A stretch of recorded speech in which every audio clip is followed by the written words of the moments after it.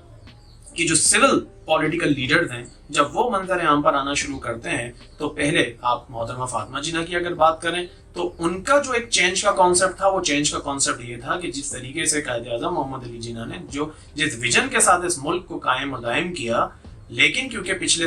15-20 سالوں کے اندر وہ تمام چیزیں پریکٹس نہیں ہوتی رہیں تو محترمہ فاطمہ جناح نے بھی ایک چینج کا تصور پیش کیا کہ نہیں جی ہم تو دوبارہ سے وہی ملک ری انوویٹ کریں گے کہ جس کانسیپٹ کے اوپر قائد اعظم اس ملک کو بنانا چاہتے تھے. مزید تھوڑا سا اگر آگے بڑھا جائے تو ذوالفقار علی بھٹو صاحب کا ایک دور آتا ہے جس کے اندر آپ کو یہ نظر آئے گا کہ ایک بہت ہی مضبوط قسم کا ایک آئیڈیلسٹ اپروچ وہاں پر دی گئی کہ جس کے اوپر پوری کی پوری ہیومن سائیکالوجی کے اوپر ایسا لگتا ہے کہ بڑی کمال کی ریسرچ کی گئی اور ایک روٹی کپڑا مکان کا نعرہ لگایا گیا. روٹی کپڑا مکان کا نعرہ کیا ہے؟ روٹی کپڑا مکان کا نعرہ در حقیقت انسان کی جو ایک مینٹالٹی ہے اس کی بہت بنیادوں میں بسا ہوا ایک نظام ہے، ایک ضرورت ہے اس کی. جیسے کہ ہم سب جانتے ہیں کہ سائیکولوجیکلی انسان کی جو ضروریات ہیں در حقیقت اس کی کچھ عمارتیں ہیں، اس کے کچھ لیولز ہیں. جیسے کہ سب سے پہلے انسان یہ چاہتا ہے کہ اس کی بیسک نیڈز پوری ہوں، اور بیسک نیڈ کیا ہے؟ بیسک نیڈز یہی ہیں. تو وہاں پر اس وقت پولیٹیکل سینیریو میں جس طریقے کی چینج کا تصور پیش کیا گیا لوگوں نے اس کو لبیک کہا اور بہترین طریقے سے ذوالفقار علی بھٹو کو پولیٹیکلی کامیابی ملتی چلی گئی. لیکن اس کے بعد اگر آپ دیکھیں تو وقت کے ساتھ ساتھ پاکستان کے ہر دور کے اندر ڈفرینٹ ویز کے ساتھ چینج کا نعرہ لگتا رہا ہے. لیکن اگر آپ اوور آل پوری دنیا میں پچھلے کم از کم 15 سال کی پالیٹکس پہ اگر آپ نظر ڈالتے ہو تو آپ کو اس چیز کا احساس ہوگا کہ نہ کہ صرف پاکستان میں بلکہ سب سے پہلے ڈونلڈ ٹرمپ کے فیس کے طور پر، امریکن پریزیڈنٹ کے طور پر وہ جس طریقے سے دنیا کے منظر عام پر آئے تو ڈونلڈ ٹرمپ نے چینج کا تصور پیش کیا. وہاں پر ایک پاپولسٹ اپروچ کے ساتھ. یہ پاپولسٹ اپروچ کیا ہوتی ہے؟ پاپولسٹ اپروچ یہ ایک ریسرچ کا نام ہے کہ جس ریسرچ میں یہ بات سامنے رکھی جاتی ہے بلکہ اس چیز کو کہیں نہ کہیں ڈیولپ کیا جاتا ہے کہ در حقیقت لوگوں کی بیسک ڈیمانڈز کیا ہیں. اس کی ریسرچ کرنے کے بعد کوئی بھی ایک پولیٹیکل لیڈر انہی ڈیمانڈز کو اپنی پولیٹیکل کمپین بنا لیتا ہے اور اس پولیٹیکل کمپین کو اسی ترتیب سے چلایا جاتا ہے جس طریقے سے لوگوں کی ریکوائرمنٹس ہوتی ہیں. اور یہی وجہ ہے کہ ڈونلڈ ٹرمپ امریکہ کے اندر ایک پریزیڈنٹ کے طور پر منظر عام پر آئے. لہٰذا ان کا دور کامیاب رہا یا نہیں رہا اس پہ کبھی بعد میں بات کریں گے. بالکل اسی طریقے سے اگر آپ انڈیا پہ فوکس کریں تو انڈیا کے اندر نریندر مودی نے بھی سملرلی یہی ایک کانسیپٹ لے کر آئے کہ انہوں نے ایک پاپولسٹ لیڈر کے طور پر پہلے ایک چینج کے تصور کو پیش کیا. انہوں نے ایک ریئل انڈیا کا کانسیپٹ پیش کیا کہ در حقیقت لوگ چاہتے کیا ہیں اور اسی بنیادوں کے اوپر انہوں نے اپنے الیکشنز لڑے اور کامیاب ہوئے. 2010-2013 کے اندر پاکستان کے سینیریوز میں دیکھا جائے تو عمران خان صاحب جو ہے وہ ایک چینج کا تصور پیش کرنے میں کامیاب ہوئے. شاید وہ اسی لیگیسی کو کنٹینیو کر رہے تھے. کہیں نہ کہیں انہوں نے بھی لوگوں کے اندر وہ ایک ہائپ کریٹ کر دی کہ ہمیں تو اس ریاست کے اندر رہتے ہوئے بہت سارے کے سارے گریونسز ہیں. ان گریونسز کو ایڈریس جب کیا گیا اور جب وہ اسٹارٹ ہوئے سارے کے سارے ون بائی ون جتنے بھی گریونسز تھے ان کو اٹھا کر ان کے اوپر ڈیبیٹس کرنا شروع کی تو کہیں نہ کہیں لوگوں میں اویئرنیس تو بڑھی، اس سے تو کوئی انکار نہیں ہے. لیکن ساتھ ساتھ یہ بات بھی ذہن میں رکھیے گا کہ کیا عمران خان صاحب یا ان کی اوور آل پالیٹکس کیا چینج کو فلی ایکسپلین کرنے میں کامیاب ہوئی یا نہیں ہوئی؟ کیا لوگ اس بات کو جانتے ہیں کہ ایک اوور آل چینج ہوتا بھی کیا ہے؟ کیا صرف اور صرف چینج اس چیز کا نام ہے کہ کرپشن ختم ہو جائے؟ کیا چینج اس چیز کا نام ہے کہ 2-4 چوروں کو جو ہے وہ جیل میں ڈال کے ان کو سزا دے دی جائے؟ تو نہیں جناب، چینج اس چیز کا نام نہیں ہے. کیونکہ یہ بالکل اسی طرح سے ہے کہ اگر کسی درخت کے اوپر کہیں 2-4 شاخوں کے اوپر کچھ کیڑے لگ جائیں تو صرف شاخ کاٹنے سے مسئلہ حل نہیں ہوگا. یہاں اس پورے درخت کا ٹریٹمنٹ کرنا پڑے گا، دیکھنا پڑے گا کہ وہ مسئلہ پیدا کہاں سے ہو رہا ہے، آیا وہ سسٹم کی کون سی خرابی ہے جس کی وجہ سے یہ سارا سسٹم دھرم برہم ہو رہا ہے. دیکھیں اگر پاکستان کی ریاستی معاملات پر نظر دوڑائی جائے تو کسی بھی اسٹیٹ سسٹم کو چلانے کے لیے جو ایک مشینری کارآمد ہوتی ہے، جو کردار ادا کر رہی ہوتی ہے، اس کے 3 بڑے پہلو ہوتے ہیں جن کو ہم ایگزیکٹو، لیجسلیشن اور جوڈیشری کہا جاتا ہے. یہ اپنا کام کس طرح ادا کرتے ہیں یہ ہم پھر کسی اور ویڈیو کے اندر اس کو ایکسپلین کریں گے. فی الحال ابھی یہاں پر سمجھنے کی ضرورت یہ ہے کہ اگر پاکستان میں پراپر چینج پریکٹس کرنا ہے، اس کو امپلیمنٹ کرنا ہے، تو میری نظر میں 3 ایسی جگہیں ہیں کہ جہاں پر تبدیلیوں کی ضرورت ہے۔ ایک ہے سب سے پہلے ایک اکنامیکل سسٹم۔ آپ کو اپنے پورے کے پورے ایک اکنامیکل سسٹم کو ریوائز کرنا پڑے گا، جس کی وجہ سے جس کی بائی پروڈکٹ اور پروڈکٹ یہ بنے گی کہ ایک عام آدمی کو بھی وہ تمام آسائشیں یا زیادہ تر آسائشیں میسر آ جائیں کہ جو اس کی خواہشات کے اندر پہلے سے موجود ہیں۔ نمبر 2، آپ کے پاس آپ کو اپنے پورے پولیٹیکل سسٹم کی مشینری کو ری ڈیولپ کرنا پڑے گا۔ آج پاکستان کے اگر آپ پولیٹیکل سسٹم پہ نظر ڈالتے ہو تو آپ کو پاکستان کا پولیٹیکل سسٹم اینسسٹرل نظر آتا ہے۔ ایک پڑھا لکھا شخص اگر آج آپ اس سے کہتے ہو کہ چلیں یار پالیٹکس جوائن کر لیتے ہیں، تو اس کو در حقیقت یہی نہیں پتا کہ مجھے پالیٹکس جوائن کرنے کے لیے، مجھے پولیٹیکلی اپنے ملک کی خدمت کرنے کے لیے وہ کون سے پلیٹ فارمز ہیں جہاں پر میں جاؤں گا اور اپنا ایک پولیٹیکل کیریئر اسٹارٹ کروں گا۔ کیونکہ عام طور پر وہ جن شخصیات کو پالیٹکس کے اندر انوالو دیکھتا ہے وہ یا تو کوئی بہت زیادہ ایلیٹ سوسائٹی سے یا تو ان کا تعلق ہے یا وہ اینسسٹرل ہے۔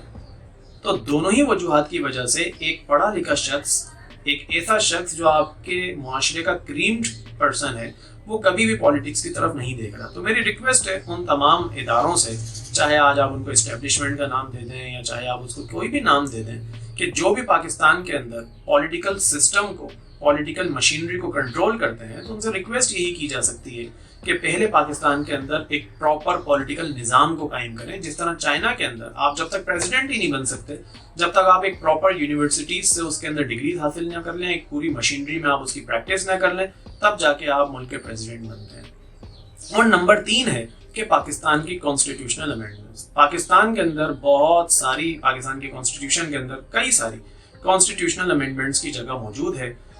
ان کے اوپر ایک ایک کر کے بات کی جائے اور ان امینڈمنٹس کو جلد سے جلد پریکٹس میں لایا جائے، جس کی وجہ سے یا جن کی وجوہات کی وجہ سے آپ کے پروونسز انٹیگریٹی میں نہیں آ پا رہے ہیں، ان تمام کانسٹیٹیوشنل امینڈمنٹس کو as soon as possible implement کیا جائے، نافذ العمل کیا جائے۔ تو امید یہ ہے کہ اگر ان تمام چیزوں کو چینج کے تصور کے ساتھ سامنے رکھا جائے گا، لوگوں کو یہ بتایا جائے گا کہ ہم یہ چینجز لے کر آئیں گے، تو زیادہ پروڈکٹیوٹی آ سکتی ہے، بجائے اس کے کہ آپ ایک ویگ چینج کا کانسیپٹ دے دیں لوگوں کو اور لوگ پھر اپنے آپ میں ہی دست و گریباں ہوتے رہیں۔